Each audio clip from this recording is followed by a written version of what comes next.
News One north ইষ্টৰ আজিৰ এই প্ৰতিবেদনলৈ আপোনাক স্বাগতম। আপুনি চাই আছে দেশৰ এটা অগ্ৰণী নিৰ্ভীক নিৰপেক্ষ channel News One North East. কালি বঙাইগাঁৱত মুখ্যমন্ত্ৰী হিমন্ত বিশ্ব শৰ্মাৰ বিৰুদ্ধে সৰব হৈ উঠে প্ৰদেশ কংগ্ৰেছৰ সভাপতি গৌৰৱ গগৈ। মুখ্যমন্ত্ৰীৰ পাতলীয়া কথাৰ কোনে উত্তৰ দিব বুলি সাংবাদিকক ওলোটাই প্ৰশ্ন কৰে গৌৰৱ গগৈয়ে।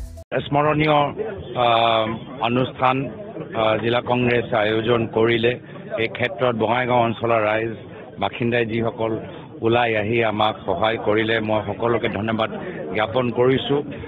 ৰাইজৰ আশীৰ্বাদ আমাৰ লগত আছে, সেয়া আমি অনুভৱ কৰিছোঁ। যিহেতু আমাৰ পথটো সৎ, যিহেতু আমি ৰাইজৰ পক্ষত আছোঁ, যিহেতু আমি দায়িত্বশীল ৰাজনীতি কৰিবলৈ ওলাই আহিছোঁ, ৰাইজে সেইখিনি কথা গ্ৰহণ কৰিছে আৰু সেইকাৰণে মই ভাবোঁ আজি আমাৰ যাত্ৰাটো সাফল্যমণ্ডিত হ'ল।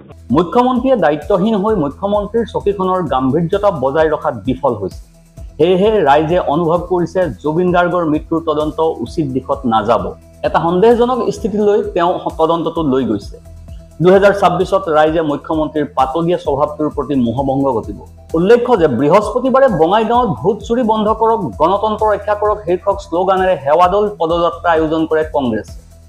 বঙাইগাঁৱৰ বিসৰ্জন ঘাটৰ পৰা উলিওৱা এই পদযাত্ৰা বৰপাৰা ৰাজহুৱা খেলপথাৰত অন্ত পৰে। এই পদযাত্ৰাত প্ৰদেশ কংগ্ৰেছৰ সভাপতি গৌৰৱ গগৈয়ে অংশগ্ৰহণ কৰি মুখ্যমন্ত্ৰী হিমন্ত বিশ্ব শৰ্মাক উদ্দেশ্যি কেতবোৰ মন্তব্য কৰে। গৌৰৱ গগৈয়ে অংশ কৰা এই পদযাত্ৰাত উপস্থিত থাকে অসম প্ৰদেশ মহিলা কংগ্ৰেছৰ সভানেত্ৰী মীৰা বৰঠাকুৰ, অসম প্ৰদেশ কংগ্ৰেছৰ কাৰ্যকৰী সভাপতি তথা অভয়াপুৰীৰ বিধায়ক প্ৰদীপ চৰকাৰ, কংগ্ৰেছ নেতা দীপ বায়নকে আদি কৰি কংগ্ৰেছৰ বহু জ্যেষ্ঠ নেতা।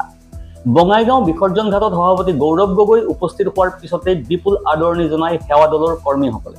সাংসদ গৌৰৱ গগৈয়ে উপস্থিত হৈ বিশ্বৰ প্ৰিয় শিল্পী জুবিন গাৰ্গৰ প্ৰতিচ্ছবিত শ্ৰদ্ধাঞ্জলি জ্ঞাপন কৰে। বঙাইগাঁও সদৰ চহৰৰ মাজেৰে উলিওৱা উক্ত পদযাত্ৰা মুকলি কৰি গৌৰৱ গগৈয়ে কয়, আমাৰ কৰ্মীসকলে কষ্ট কৰিব লাগিব, কষ্ট কৰিলেহে আমি 26ত চৰকাৰ গঠন কৰিব পাৰিম। উল্লেখ্য যে এই পদযাত্ৰাৰ পথছোৱাত কেৱল জুবিন গাৰ্গৰ মায়াবিনী ৰাতিৰ বুকুত গীতটো বজোৱা পৰিলক্ষিত হয়। আনহাতে বঙাইগাঁৱৰ বৰপাৰা ৰাজহুৱা খেলপথাৰত কংগ্ৰেছ সেৱা দলৰ এই পদযাত্ৰাৰ সামৰণি অনুষ্ঠানত গৌৰৱ গগৈয়ে ভাষণ প্ৰসংগত সকলো কংগ্ৰেছ কৰ্মীকে 2026 চনলৈ সাজু হ'বলৈ আহ্বান জনায়। উক্ত সভাত প্ৰদেশ কংগ্ৰেছৰ সভাপতি গৌৰৱ গগৈ সহ উপস্থিত শীৰ্ষ নেতৃত্বক এখনিকৈ কোচ ৰাজবংশী আনচাৰে সম্বৰ্ধিত কৰে বঙাইগাঁও জিলা কংগ্ৰেছৰ সভাপতি গিৰীশ বৰুৱাই। এই পদযাত্ৰা স্মৰণীয় হৈ ৰ'ব বুলি প্ৰদেশ কংগ্ৰেছৰ সভাপতি তথা সাংসদ গৌৰৱ গগৈয়ে কয়, এই ক্ষেত্ৰত বঙাইগাঁও জিলাৰ যিসকল ৰাইজ আজি ওলাই আহি আমাক সহায় কৰিলে, মই তেওঁলোকক ধন্যবাদ জনাইছোঁ। ৰাইজৰ আশীৰ্বাদ আমাৰ লগত আছে, যিহেতু আমাৰ পথটো সৎ, আমি যিহেতু দায়িত্বশীল ৰাজনীতি কৰিব ওলাই আহিছোঁ। ৰাইজে সেইখিনি গ্ৰহণ কৰাৰ বাবে আজি আমাৰ যাত্ৰাটো সফল হ'ল। ইপিনে মুখ্যমন্ত্ৰী ডক্টৰ হিমন্ত বিশ্ব শৰ্মাক উভতি ধৰিলে কংগ্ৰেছ নেত্ৰী মীৰা বৰঠাকুৰে।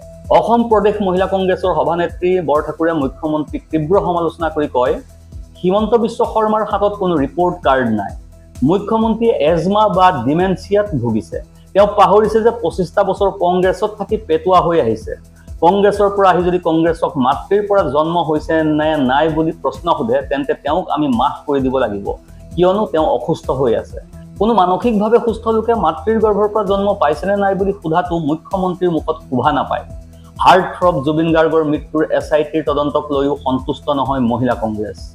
জনতাৰ প্ৰিয় শিল্পী জুবিন গাৰ্গৰ মৃত্যুৰ পিছত গঠন কৰা বিশেষ তদন্তকাৰী দল চমুকৈ SITৰ কাম কাজত সন্তুষ্ট নহয় বুলি উল্লেখ কৰি মীৰা বৰঠাকুৰে কয়, মুখ্যমন্ত্ৰীয়ে গৌৰৱ গগৈৰ পাকিস্তানৰে সম্পৰ্ক থকা বুলি কৈও SIT গঠন কৰিছিল।